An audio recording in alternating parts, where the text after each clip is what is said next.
Hey, welcome back, YouTube. This is my Money in the Bank predictions. And now, for this match, I'm actually excited for it. Now, I can actually see the Usos and the Street Profits for the Undisputed Tag Team Champions. Now, like I said, I can see both men winning. I can see the Usos winning. I can see the Street Profits winning because both men are a great tag team. If you take the titles off the Usos and put it on the Street Profits, they will need it because they are great champions. They were champions before, and this will make them as one of the greatest tag teams. They already is, but this will make them even more.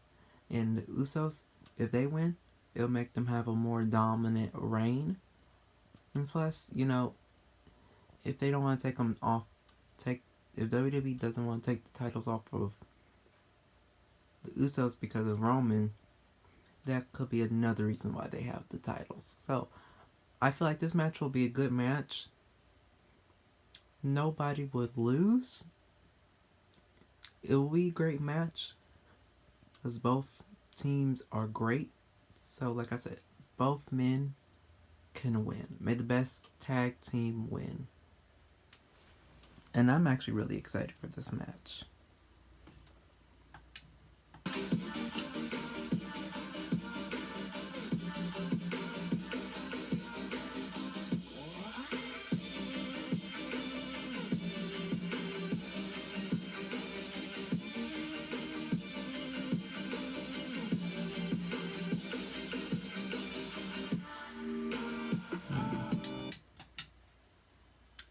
Austin Theory versus Bobby Lashley for the United States Championship.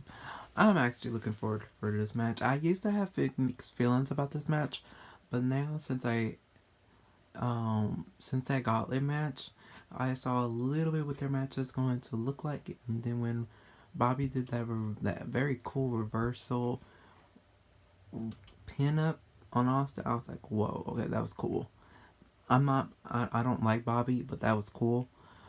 But for my prediction, I will have to go with Austin Theory because Austin Theory is a great United States champion. They are pushing Theory to be one of the greatest United States champion.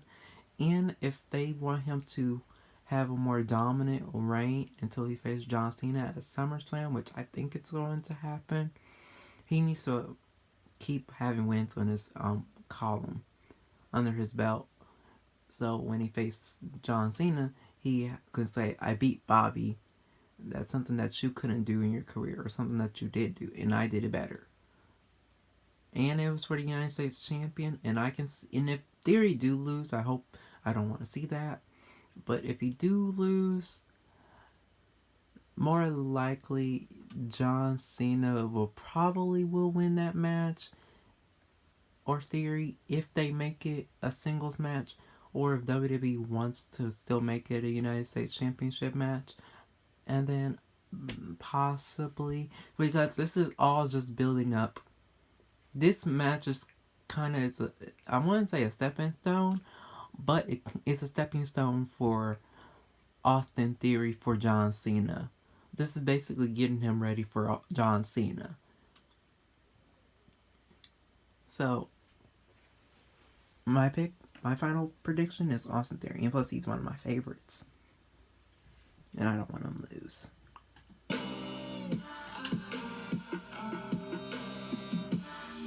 Lame.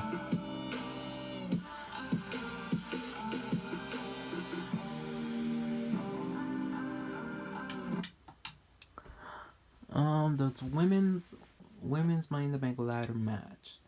Now, all 7 women are great. All 7 of them are my favorite. I can see all 7 winning. Becky needs it. Well, not technically, she really wouldn't need it, but the women who really would need to win this Money in the Bank ladder match is Liv, Lacey, and Shotzi, and probably Raquel, but I wouldn't say no. But those are the women who would need it the most. But like I said, I can see all women winning. So may the best woman win. I have hope and confidence on every single woman winning. Alexa, if she wins, this will be her two-time. Asuka will be her two-time. Everybody else will just be their first time winning. So, and plus, Alexa has experience. Becky has experience.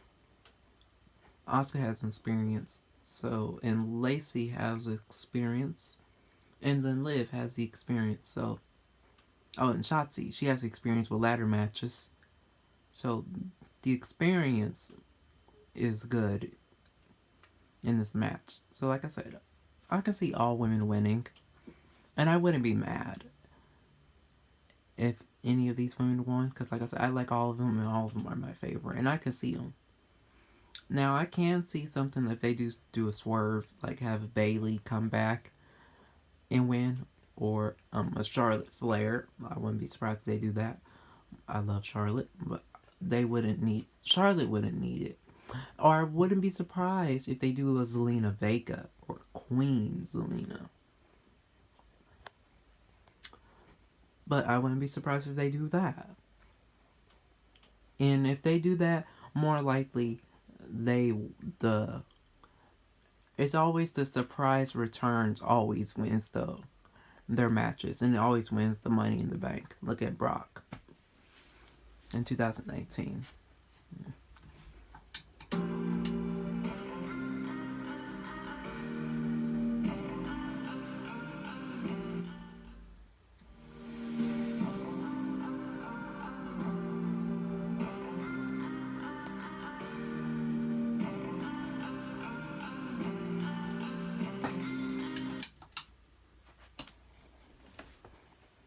Bianca Belair versus Carmella for the Raw Women's Championship. Now, originally this match was supposed to be Rhea Ripley, but Rhea Ripley is injured, and so taking her place is Carmella. And I'm excited for this match. I love both women. Both of them are my favorite. And I'm not counting Carmella out. I know a lot of people are saying Carmella don't have a chance. Bianca's gonna win. But I wouldn't count Carmella out. Because I have a theory about this match. Now, this match is a 99% of a cash-in match. And I won't be surprised if a cash-in don't happen after. But this match is more likely to be 99% the cash-in match. So you gotta think about that. And if this match is the cash-in match, you gotta think of it like this. Okay, shock the fans. Carmella wins. But she won't have the Raw Women's Champion for long. And then that's when whoever wins the Women Money in the Bank ladder match. So if Carmella wins and Liv Morgan wins the Women's Money in the Bank, she's going to cash it in on Carmella. And then Liv is the new Raw Women's Champion. And then Bianca will get her rematch at SummerSlam. Or if it's Alexa Bliss, she'll cash it in. She'll cash it in on anyone, either Ronda or Bianca. Shotzi more likely will cash in on Ronda. Asuka, both, but more likely Bianca. Becky, her arch enemy, will more likely cash in on Bianca. Lacey, she'll cash in on both. Raquel, more likely cash in on both, but more likely probably Ronda, but I can see her cashing in on Bianca. So that's what you also got to think about that. But this match will be a good match. Bianca and Carmella, when they do have matches, they have good. Only thing is, if WWE gives this match a lot of time, this match can actually be a good match. And it may surprise people, it may not. But I think this match will be a good match. And like I said, may the best woman wins. So I can see Bianca winning, and I can see Carmella winning.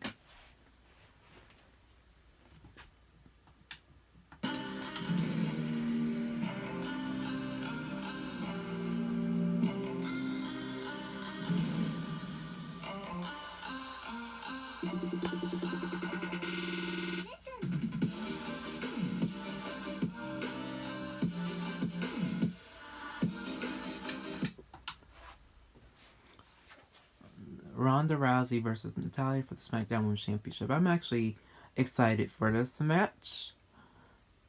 But my pick is obviously going to be Ronda, and there's no way Ronda's losing to Natty. This is Ronda's time to still be SmackDown Women's Champion.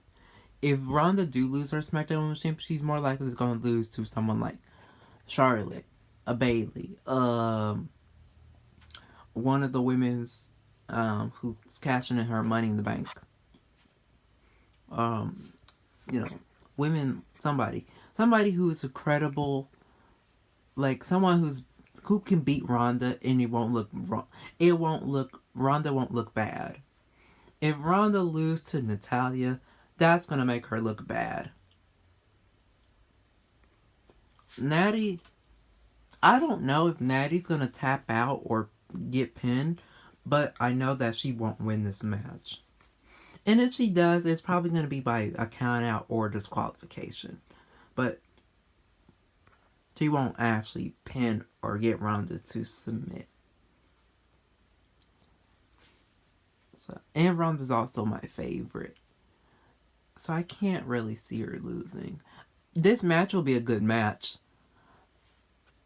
There's no doubt about that. Their ring styles match each other. So this match, no doubt, will be a good match. But this is Ronda's time to still be SmackDown Women's Champion. I can't see her losing. Especially to someone like Natty. Come on now. Everybody knows Ronda's winning.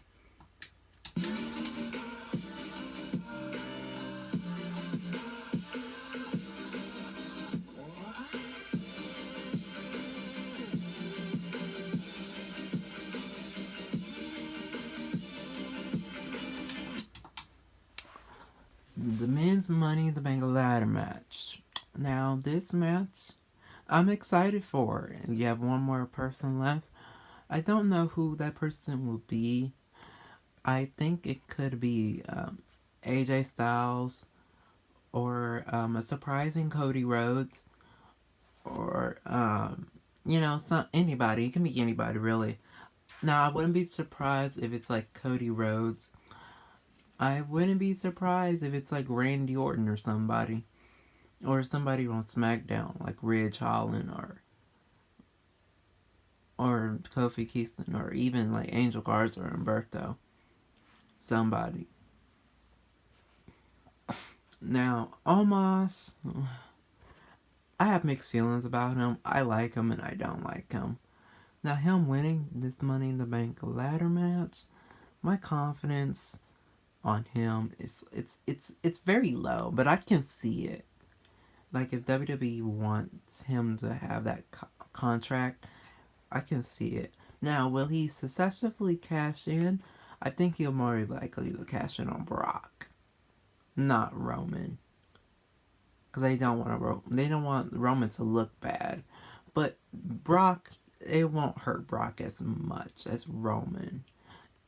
So if they do want Omos to successfully cash in, it's more likely going to be Brock. He's going to take the title off. And my confidence level with Omos is like a 10%. Sami Zayn, he's one of my picks, and I'm 90% confident with Sami. Because Sami wins the Bloodline. If the Bloodline turns on him, then Sami more likely is like, hey, I got this contract, I'm going to turn it in. And this is when he's going to turn babyface and he cashed in on Roman. Or Brock, and I can still see that, but more likely Roman. And that's going to shock a bunch of people. And everybody loves Sami. Sami is popular. And so why not have him win? He's everyone's predictions to win. He's up there. He has a more likely chance to win than Omos. And that's safe to say. Sheamus. Sheamus is a Money in the Bank winner. 2015, he cashed in on Roman. So it is possible that he can cash it in on Roman when Roman least suspected. So let's not forget that Sheamus have won this before. And he has cashed in on Roman Reigns at Survivor Series 2015. So we cannot forget that Sheamus has done this before. So I'm not counting Sheamus out. That's why I say Sheamus is one of my picks to win. I remember Sheamus, and Sheamus was an awesome champion. And if WWE wants to put the title back on Sheamus, and they book him like they did back in those days, they need to. Sheamus is a great person. He's an incredible talent, and I love to see him as champion, as world champion again. He's a main eventer. WWE needs to see that, Sheamus is a main eventer, and need to push him again to that level. Riddle. Now Riddle, he's gonna be in his hometown in Las Vegas, in which I'm excited to see. I want to see him win in his hometown and cash it in on Roman. And he is a championship material. I mean, he was NXT Tag Team Champions. He was United States Champion. He was Raw Tag Team Champions 2 times. Let's not forget that. So Riddle is he is championship material, so he can win this match. He has the capabilities of winning this match. And if WWE wants to push him and cash in on Roman successfully, he can do it. And I can see him cashing in on Brock because he has beef for Brock. And so I can see that as well.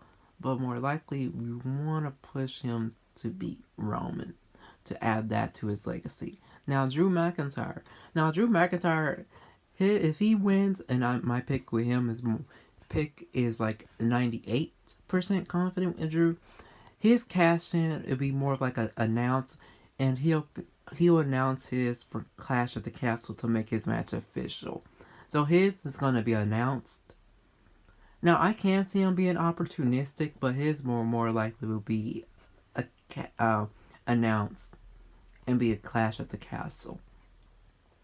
And I think Drew will win that match if that happens, because it'd be stupid. Why have him lose in his hometown? Even though people who go into that show paid money to see Drew McIntyre win. I mean, come on now. That's bad business if you do that. And plus, Roman is part-time. So and Drew is capable of dethroning Roman. So Drew has the capability. It's just if WWE wants to pull the trigger, they can pull the trigger on a bunch of people. They can pull the trigger on Sammy, Sheamus, Riddle. They could have done it on SmackDown, but they didn't. And they can pull the trigger on Drew. It's just if WWE wants to pull the trigger. And now we got Seth freaking Rollins. Money in the Bank. He had one of the most successful and the most smartest, highly intelligent heist of the century cash in. So why not have him win and do it again? Now, I don't know if it's going to be better than the WrestleMania, but I will mostly say it'll be legendary. It'll be memorable. It'll be talked about, like how WrestleMania 2015 is still talked about till this day. And he cashed in on Roman, and Seth, like as another body, is somebody who's capable of beating Roman and dethroning him. And technically, if you really think about it, he technically did beat Roman at Royal Rumble. He did basically won the match. He didn't win the title, but he won the match. And so if Seth can play mind games with Roman, get into his head, psychologically disarm Roman, he can do it. And that's how he can dethrone Roman. And that's what he did at Royal Rumble. But Roman got himself disqualified. But if it wasn't for that disqualification, Seth could have won that match that night. He beat Roman psychologically. Now, Seth is a little bit of a powerhouse, so he probably don't have the power advantage. But in a way, he kind of do, but kind of don't. But he got the mind games. He got the intelligence. He can beat Roman psychologically and mentally disarm Roman throw him off his game. And Seth is very good at mind games and psychological war games and throwing people off of their minds. Playing mind games, playing tricks on people. He's very good at that. That's why he does that laugh. He does that to get in people's head, to make people annoyed. Or, to make them, or, just to do it because that's his own laugh, his own way of laughing. But you don't know. He's a technician. He's smart. He's always thinking one step ahead. And that's why Roman can be dethroned by Seth freaking Rollins in cash in. Now, he could cash in. Let's just say if Seth wins, he cashed in at SummerSlam after that last man standing match. I can see that. But I can see Seth waiting because Roman probably might be expecting that. And so Seth can play mind games as well. Fake out Roman Reigns to think that he's going to cash in at SummerSlam, but he don't. He can do that as well. Psychological war games. Now what Seth can also do, wait till Cody comes back. Cash in, and when Cody and Roman has their match, cash in on Roman. Cash it in, but don't beat Roman, beat Cody. That's something to think about. Now, if this mystery partner, whoever's coming out, and if it is Cody, well, Cody's gonna announce his cash in, beat Roman Reigns. Seth is gonna be saying, no. You can't do that. You're hurt. You're supposed to be gone. You hurt. How is this possible?